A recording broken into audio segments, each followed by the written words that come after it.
Praise the lord. ఈ దిన వాక్య భాగము 2వ దినవృత్తాంతముల గ్రంథము 1వ అధ్యాయము 12వ వచనం.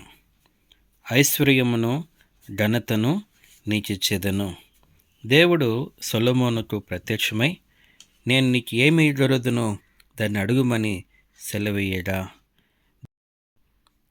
సొలొమోను దేవుడు అడిగిన వెంటనే సొలొమోను దేవుని దగ్గర నుంచి తనకు జ్ఞానం దయచేయమని అడిగినవాడుగా ఉంటొచ్చాడు.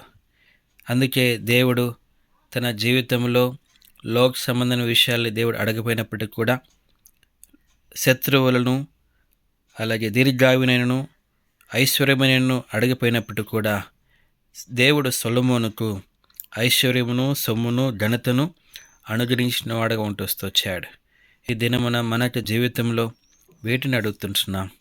మన జీవితంలో ఆత్మీయమైన విషయాలు, పరసంబంధమైన విషయాలు, నిత్యం నిలిచే విషయాల కొరకై భారంతో ప్రార్థించి అడిగినప్పుడు దేవుడు వాటిని అనుగ్రహించేవాడుగా ఉంటున్నాడు. ఒకవేళ శరీర సంబంధమైనవి, తాత్కాలికమైనవి, నశించిపోయి అడిగిన వారు ఉన్నప్పుడు దేవుడు వాటిని మనకు అనుగ్రహించాడు.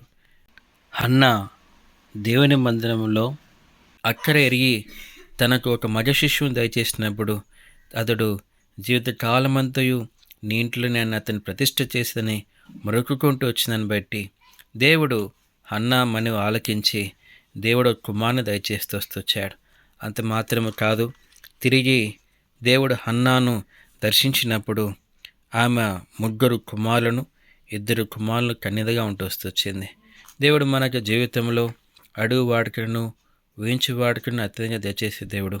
అయితే మనం కూడా మన దేవుని ప్రజల క్షేమం కొరకు, మన మందిర అక్కల కొరకు, ఆత్మీయ విషయాల కొరకు అడిగినప్పుడు దేవుడు అనుగ్రహించడానికి శక్తిమంతుడుగా ఉంటున్నాడు. ప్రభువు ఆ రీతిగా నీకు నాకు సహాయం చేయను గాక. ఆమేన్.